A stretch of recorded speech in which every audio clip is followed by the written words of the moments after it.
hypertension hindi gumagaling. Pag naniwala ka, ibig sabihin lang na scam ka. Para sabihin hindi gumagaling yung hypertension, dapat naiintindihan mo ito at bukas ang isipan mo. Doc Nan, Holistic Medicine Health Coach Doctor. Tataas na naman yung mga kilay nyo, sasabihin natin at na hindi totoo. Ngayon, kung talagang gusto mo ng katotohanan at makawala ka dyan sa nightmare na tinanim sa'yo, at sa totoo lang, baka hindi natin alam, nauuto na pala tayo, pinagsasamantalahan tayo dahil hindi talaga natin naiintindihan ang kalusugan. Okay, sinong nagsabi sa'yo na ang hypertension pala ay pagbara lang ng ugat at pagdumi ng dugo natin? Ano ba yung ginagawa sa atin? O tama sa atin kasi dati isa rin po ako sa may hypertension ng ilang taon nag-take ng synthetic medicine o maintenance. Anong nangyari? Lalong sumama yung pakiramdam ko at bakit? Pakinggan nyo po itong mabuti kung talagang gusto nyong gumaling at makawala sa hypertension na yan. Bakit hindi gumagaling ang hypertension? Kasi nga, anong sinasabi? Unknown ang root cause at sinasabi ang lahi pa. Okay? Pakinggan nyo po ulit ng mabuti. At sana bukas yung isipan nyo habang pinapakinggan nyo ito. Hindi nila alam ang eksaktong root cause. Ang ibinibigay sa inyo, vasodilator o pampabukan ng ugat. Bakit po? Kasi nga barado, kasi nga malapot yung dugo nyo. Natural. Every time na iinom kayo ng maintenance, bumubuka yan. Okay? Dadaloy ng maayos. At pag hindi pa masyadong bumubuka, di ba, dinadagdagan pa ng dosage. Di ba, ilang beses pa sa inyong pinapainom. Para bumuka ng bumuka, makadalo yung dugo. Ang tanong, meron bang naitulong yung maintenance na iniinom nyo para malinisan ang dugo at malinisan ang mga ugat na barado? Di ba wala? Kaya nga habang buhay, maintenance Ganun lang po kasimple yun.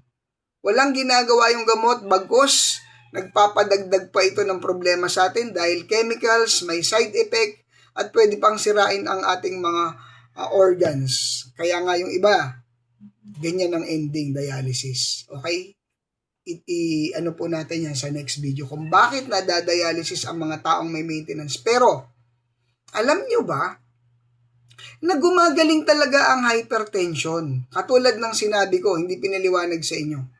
No, sinabi sa atin, lahi-lahi. Hindi po totoo yun. Kasi lahat ng tao magkaka-hypertension kung mali ang lifestyle. Okay? Simple lang po.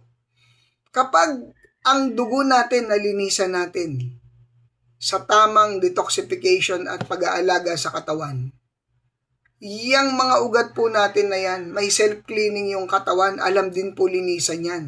Sa total detoxification na cleansing na ginagawa natin, ano yun? Parang overhauling po ng katawan natin. Nililinis po natin. Kasi, with all honesty, kailan nyo pa nalinisan ang loob ng katawan nyo? Wala pa. Diba? Puro lang panlabas. So, meron po tayong internal body cleansing. Okay, ginagawa po natin yan at patuloy na pag-cleanse ng katawan sa tamang lifestyle. Tama ha? Hindi porket alam nyo, akala nyo tama na yung lifestyle nyo, yun na hindi pa po yun. Okay, ngayon, kaya nga nakikipagpustahan tayo Kapag hindi kita napagaling or hindi ko nawala yung hypertension mo, ay magbabayad ako sa'yo. Okay?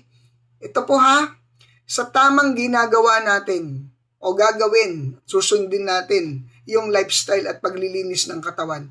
Malilinisan ang dugo, malilinisan ang ugat. Hindi magbibuild ng pressure. Ngayon, di ba yung maintenance, kiniinom natin para yung pressure natural? Kung malinis na yung dugo at mga ugat, hindi magbibuild ng pressure. Okay, ano po yung mangyayari? Normal yung blood, blood flow. Anong mangyayari? Natural na yung maintenance mo, lifestyle. Okay? Ano pa yung silbi ng maintenance kung may maintain mo naman na natural ang iyong dugo. Okay? Kung gusto mong makawakasan itong takot, ito po, meron po akong program at meron akong e-books na binibenta. Yes, one time lang po ito. Habang buhay mo ng papakinabangan at habang buhay ka nang hindi magkakaroon ng high blood kung naiintindihan mo ito. Hanggang sa susunod, Doc Nan, i-message niyo po ako para sa total detoxification at paglilinis ng dugo kung paano natural nagagaling ang iyong hypertension.